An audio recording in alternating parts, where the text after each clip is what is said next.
ژمارە 16ی گۆڤاری زمان و زار بڵاوکراوەتەوە و هەر شتێک پەیوەندی بە پرسی زمانەوانی و زمانناسی کوردی هەبێ بە میتۆدێکی زانستی لەناو ئەم گۆڤارەدا بەردەستەوە بوونی هەیە و بە چەند زمانێکی جیاوازیش ئەم گۆڤارە بڵاوەکرێتەوە. قسە و باسی زیاتر دەربارەی هەم گۆڤارەکە و هەم ئەم ژمارە نوێیەکەم زۆر بەڕێز فەریدون سامان کە باڕێزیان سەرنووسەری گۆڤاری زمانناسی زمان و زارن لە ئەستۆدیۆی کورسات مەگەزین میوانمانن. کاک فەریدون بەخێر بیتەوە. ئەم ژمارەیە چی لە خۆ دەگرێت و بە زمانی کوردیە یان بە ژمارە 16 ئێستا لە ژێر چاپە هەمووی بە زمانی کوردیە، بەڵام دۆسیەکمان هەیە تایبەتە بە کاریگەری سۆسیال میدیا لە زمانی کوردیدا کە کۆمەڵێک کەسانی ئەکادمی و ڕاگەیاندن کار میدیاکار بەشدارن لەو دۆسیەدا. زۆر باشە. لەناو ئەم ژمارەیە چ بابەتێک لە خۆ گرێت؟ هەڵبەتە وەکو باسم کردیانی بابەتەکان هەمە جۆرن لە بواری زمانناسیدا، بەڵام ئێمە لە هەر ژمارەیەدا دۆسیش تایبەتمان هەیە. بۆ نمونە لە ژمارەی ڕابردوو ژمارە 14 دۆسیەک بوو لەسەر زمان و وەرگێڕان، ڕۆڵی وەرگێڕان لە گەشت پێدانی زمانی کوردی. دیسان کۆمەڵێک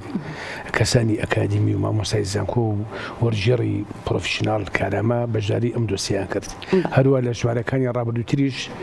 دۆسیەمان کردوتە لەسەر پرسی زمانی ستانداردی کوردی، دۆسی ترمان کردوتەوە لەسەر زمانی کوردی یان زمانە کوردیەکان، هەروە دۆسیمان کردوتەوە لەسەر زار و بنزارە کوردیەکان، دۆسی تایبەتمان کردوتە لەسەر زاری گۆران، چونکە خۆ دەزانی زمانی کوردی بریتێ لە چەندان زار و بنزار، یعنی وێڕایی بابڕین زاری کوردی ناوەند کە پێی دەوترێت سۆرانی، هەڵبەت هەڵەیە سۆرانی، چونکە ئەم کوردی ناوەندە پێگاتوە لە بنزارەکانی سۆرانی و سلێمانی و گەرمیان و مکریان و ئەردەڵان، بەڵام خۆشبەختانە لە 100 ساڵ لە ڕابردوو بۆتە زمانش ستاندارد. هەروە لە عێراقدا وەکو زمانش فەرمی ناسراوە، لە هەرێمیشدا زمانش فەرمیە، بەڵام لە بەشەکانی تری کوردستان خۆ دەزانی لە غیابی زمانی ستانداردا بۆ نمونە لە ڕۆژئاوا لە باکوور ناوکوردەکانی قەفقازدا زاری کرمانجی بۆتە زمانی ستانداردیان، لە ڕۆژهەڵات زارەکانی لە کولوور و کەلفور و بەختیاری و بابنە هەتا کرمانج گۆران هەورامی ینی فرەزارە، ئەمانە هەموو کێشن لە بەردەم زمانی ستانداردی کوردیدا. کاتە بە چەند زمان گۆڤارەکە بڵاوەکرێتەوە؟ گۆڤارەکە ئێمە ڕاستیەکەی بە زمانی کوردی، بە زمانی عەرەبی، بە زمانی فارسی، دوا ژمارەشمان ژمارە 15 لە ئابی ئەم ساڵ هەمووی بە زاری کرمانجی بە تیپی لاتینی بوو. ئەو بوو کە ئێمە لە 16 هەفتەی ئابی ئەم ساڵ بەشداری کۆنفرانسی کوردانی قەفقازمان کرد، لەوێ بڵاومان کرد و پێشش بە ئامادەوانمان کرد. بۆچی هەر ژمارە و بە زمانێکە؟ بۆچی بۆ نمونە ژمارە 16 کە بە تەواوی بە زمانی بۆچی بە زمانی عەرەبی و بە زمانەکانی تریش نییە؟ ڕاستیەکەی سەرەتا تا ژمارە 11 تا ژمارەدا وێڕایی بابڕین زمانی کوردی، ینی وتار و لێکۆڵینەوە بە عەرەبی هەبوو، بە فارسی بوو، جارجارش بە ئینگلیزی بوو، لە پاڵەوەش لە هەر ژمارەیەدا چەندان وتار و لێکۆڵینەوە بە زاری کرمانجی بوو. بەڵام ئێمە بڕیارمەندە ژمارەی تایبەتی بە زمانی عەرەبی بۆ شێنین بۆ کوردانی ڕۆژئاوا یا بڵێن کوردانی مووسڵ و بەغدا، ئەوانەی کە کوردی نازانن، لێکۆڵینەوەکانیش هەمووی تایبەت بوون بە زمانی کوردی بەڵام بە زمانی عەرەبی. هەروە ژمارە 13ش ئەو وتار و لێکۆڵینەوەمان کۆ کردەوە و دواتر وتار و لێکۆڵینەوە تازەشم بۆ هات لەسەر زمانی کوردی لە بەتایبەتی کوردانی با بڵێن خۆرەسان کورمانجن، کوردانی مازەندەران لەکن، ینی سوورایی نازانن، جگە لەوەی لە کرمەشان و لە ئیلام و لوڕستان بەزارەکانی لە کۆلۆر و کەلفور و گۆرانی ئەوانە دوێن. خۆ دەزانی لەبەرەوەی زمانی کوردی لە ڕۆژهەڵات یا لە ئێران زمانێکی ڕەسمی نییە، بەداخەوە ینی زۆر لە لێکۆڵەران و زمانناسانی کورد بە زمانی فارسی دەنووسن، بەڵام دیسان ینی ئەو ژمارە زۆر نایە بوو. کرمانجەکە شۆک بوو بەسکردی ئەویش وتار و لێکۆڵینەوە بە زاری کرمانجی نزیکەی 480 لاپەڕە بوو. بۆ نمونە ئەو ژمارەی کە بە زمانی کرمانجی بڵاوێتەوە هەموو لێکۆڵینەوەکان هەمووی وتار و لێکۆڵینەوە لەسەر کێشە و ئاستەنگ و پرسەکانی زمانی کوردی لە ڕۆژئاوای کوردستان، لە باکووری کوردستان، لە ناو کوردەکانی قەفقاز، مەبەستم کوردی قەفقاز شوێ ئازەربایجان و ئەرمەنستان و کوردستانە، هەروە لە ناو کوردەکانی ڕوسیاش، چونکە لە هەندێک ناوچە هەیە وەکو کەڕاستنودار نزیکەی 30,000 کوردی تایە، کوردن کرمانجن لە ئاسای ناوین، ئەوان پێ ناوین لە قەرغستان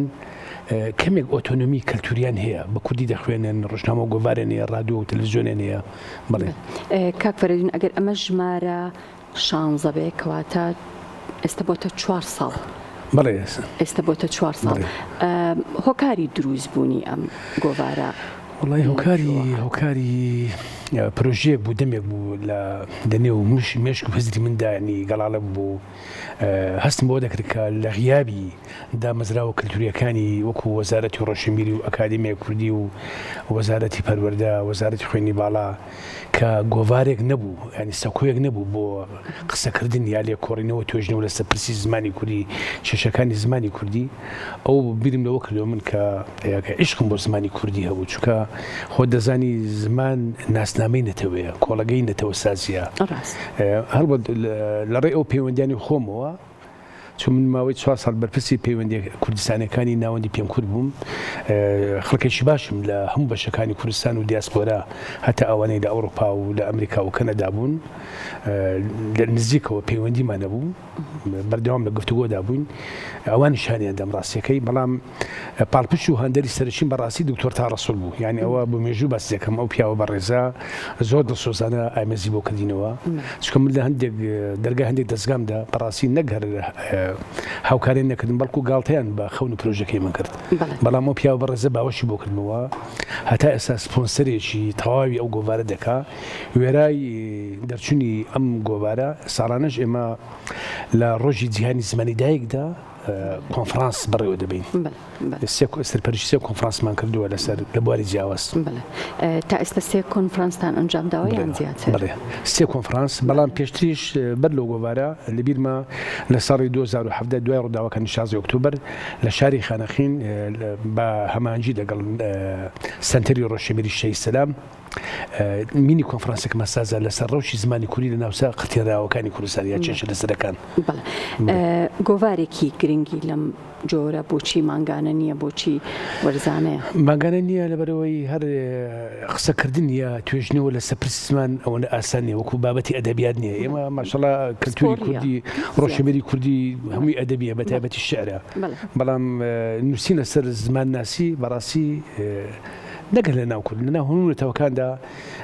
ینی ئیش و کاری خەڵکی شارەزا و پسپۆر و ئەکادمیە یعنی وێڕای بابڕی خەڵکی ئەکادمی بەڵام خەڵکانێک کە ئەزمونێکی سەرقاڵیان هەیە لەسەر پرسی زمان ینی 3 مانگ بەسە ئەگە بکرێ بە ماگانە پێم وایە تر دەچێتە خانی وتار نووسینەوە وتاریش ئەوە خزمەت بە زمان ناکە ئێمە توێژنەوەمان هەیە تێژنەوە بە میتۆدیشی ئەکادمی لەسەر پرسی زمان دەکەین لە بواری پەروەردەی فێرکردن لە بواری سۆشیال میدیا لەسەر زار و بزارە کوردیەکان لەسەر مێژووی زمان دووبارەدا بیرتان لەوە نەکردوێتەوە لەبەرەوەی کە وەرزانەیە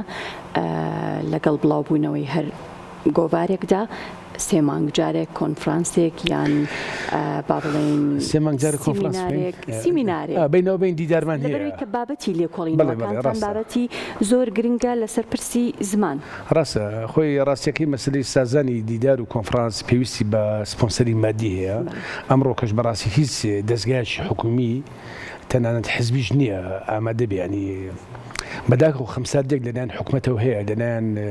هەتا میدیا حزبەکانی و لەسەر پرسی زمان بۆ نمونە ئێستا ئێمە بەلەوەی بێم تەماشام کرد زۆر بزۆری ئەو تاترانی کە لە ڕۆژنامە لە تەلەڤیزیۆنەکاندا نووسرێ لە ڕووی ڕێنووسە و وێرانە بەڕاستی یعنی ڕاوێک کە با بڵێن بە زمانی کوردی ناوەندە هەتا لاتینیەکەی بە ڕێنووسی ئینگلیزی دەنووسێ بە کوردی نانووسێ تۆ گە تەماشاکەی نووسراوە شاری دایک بۆچی بابەتێکی لەم جۆرە گرنگێکی ئەو تۆی پێنادرێ بە تایبەتی لەلایەن دەستگا میدیایەکانەوە ڕاگەیاندنەکان ڕاستیەکە ئێمە پێشتریش دۆسیێمان کردوێتەوە ئەو ژمارەی ئێستا لە ژێرچاپەیە لەسەر پرسی زمان و ڕاگەیاندن چەندان وتار و لێکۆڵینەوەیتایە بەڵام خۆی نەبوونی زمانێکی یەکگرتوو لە میدیای کوردیدا لە کەناڕە با بڵێن تەلەڤیزیۆنەکان نەبوونی فلترێک زمانەوانی کە بەڕاستی کە ڕخنەیەکە ڕوبەڕووی هەموو کەناڵەکان دەکەمەوە ئەوە پێویستی بە کەسی پسپۆر هەیە یان کەسێک ئەزمموی زۆر بێ لەو ڕاستیەکەی پێویستە لە هەموو کەناڵێکی تەلەڤیزیۆنی بینرا و کەسێکی شارەزا و پسپۆر هەبێ مەبەستمانە پسپۆر ئەوە نیە بڕوانامەی دکتۆرە هەبێ یا مەستەر هەبێ خۆ ئەوانەی لە ڕابردووشدا کە خزمەتیان بە زمانی کوردی کرد بۆ نمونە مەسعود محەممەد ئەو ڕەحمانی زەبیعی هێمن هەژار خۆوانە یعنی ئەکادمی نەبوون بەڵام گەورەترین خزمەتیان بە زمانی کوردی کردووە ئێستاش خۆ ئێمە هەڵگری بەڕوانامەی دکتۆرانی بەڵام بە پێچوانەوە لەگەڵ ڕێزم بوو هەڵگری بڕوانامە ئەکادیمیەکان ئەوان کەمتر ینی بەڕاستی خەمسارن لە بوارەدا بەڵام کەناڵەکان حەقا پێویستە لە هەر کەناڵێکی میدیاییدا تەلەڤیزیۆن رادیۆ سایتەکان فلتەرێکی زمانەوانی هەبێ ئەوانەی کە پسپۆرن لەم وارەدا و ئەکادیمین چەندێک هەمە ئاهەنگیان هەیە لەگەڵ گۆڤارەکەی ئێوەیە و لێکۆڵینەوە و بابەتی گرنگ بەشدارە بن لە گۆڤارەکەتانە. وڵاکەم زۆر بابڵێن ئەکادیمیەکان بەشدارن بەڵام لە پاڵ ئەوانش خەڵشتریش ینی ئێمە نازم ینی ئێمە پێناسەمان بۆ ئەکادیمی بوون چی ئەکادیمی تەنها و کەسان بڕوانەمەی دکتۆرانیە خۆ ئێمە کەسانمانێ مامۆسای سەرەتایین بڕوا بکە زۆر ئەکادیمیتن لەوانێک کە بڕوانەمەی دکتۆرانیە حەقی ئەوەشیان هەیە کە ئێمە بڕوانامەی دکتۆرای فەخریان پێ بدەین. لە مێژوشدا مێژووی دوور و نزیکماندا خەڵکان چاوە خزمەتیان بە زمانی کوردی کردووە ڕەنگە بڕوانامی سەرەتاین هەبوو بێ دەرچوو حجرەکان بوون. ئەو بابەت و لێکۆڵینەوانی تایبەت بە شێوەزارەکان بەزارەکان لە گۆڤارەکەی ئێوەیە زۆرترین با بڵین لێکۆڵینەوەیان لەسەرکرێ یاخود زۆرترین بابەتیان پێشکەش بە ئێوە کردو دەربارەی چین و کێشەکانیان چییە و ڕنگدانەوەیان لە کەرتی پەروەردە بە تایبەتیە. ئێستا پرسیارەکەت بوو بە دوو پرسیار یەکیان لەسەر کێشەی زارە کوردیەکان ڕاستەکەی ئێمە کێشەیەکمان هەیە بۆ نمونە ئێستا ئێمە هەر لە باشووری کوردستان لە ناو باشووریش با بڵێن هەرێمی کوردستان جگە لە با بڵێن کوردی ناون کە پێی دەوترێت سۆرانی ئێستا لە دەڤەری بادنیان بە بنزاری بادنیش دەخوێنرێ هەوڵێکی بە زاری هەورامیش بخوێنرێ برافێریەکانیش هەڵۆکی ئەوێنێ کە بە فەیدی بخوێنن ناوچەکانی خۆیان بەڵام پرسیارێکە ڕوبەڕووی داو دەستگاکان دەکەینەوە دەستگا ئەکادیمی ڕۆژئمیرەکان تا چەند خوێندن بە زار و بنزارە کوردیەکان خزمەت بە زمانی یەکگرتووی کوردی دەکات. من بۆ خۆم بەڕای من هەنی وەکو ڕای خۆم و خوێنەوەی خۆم پێم وایە خزمەت ناکە چونکە لەسەر ڕووی زەمیندا نەتەوەیەک نییە بۆ هەم زار و بنزارە بخوێنێ ئەمەیەک ئینجا لە بواری پەروەردەدا دیسان خوێندن بە زمانی دایک بەڕاستی لە ڕووی زانستیەوە مناڵی کورد کاتێک کە بە زمانی دایک دەخوێنێ ئاسی زانستی باشتر دەبێ و پێشکەوتوو دەبێت کە لەوەی بە زمانی بیانی بەسمە زمانی بیانی چی ئێستاکە دیاردێگەیە لە دوای ڕاپەڕین زمانی ئینگلیزی زۆر باوە مناڵەکانی ئێمە هەتاوانێت کە مامۆسای زام کن مامۆسای زمانی کوردیە کەچی مناڵەکانی بە زمانی ئینگلیزی دەخوێنێ یا بە زمانی عەرەبی یا بە زمانی تورکی بەڕاستی ئەمەیان جۆرێک لە ئاسیمیلاسیۆنی زمانی پێدەوترێت جینۆسایدی کەلتوری پێدەوترێت واتە توانەوەی زمان مناڵێک ئەگەر زمانی دایکی خۆی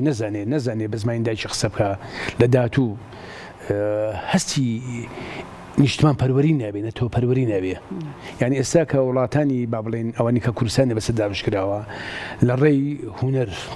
فیلم و دراما سینەما گۆرانی مۆسیقا جۆرێک لە داگیرکاری مەشی ئینسانی کوردیان کردووە مناڵێک ئەوەندە سۆزی بۆ هونەری بیانی هەیە ئەسن لەوانەیە گاڵتەی بۆ هونەری نەتەوەکە خۆی بێت گرفتەکە بە تەنها قسەکردنە یان خوێندن پەروەردە بڵێ هەڵبەت ئێمە دەڵێن پەروەردەیان پەروەردە چەخانەی نووسین و خوێندن و هەروە فێرکردنیش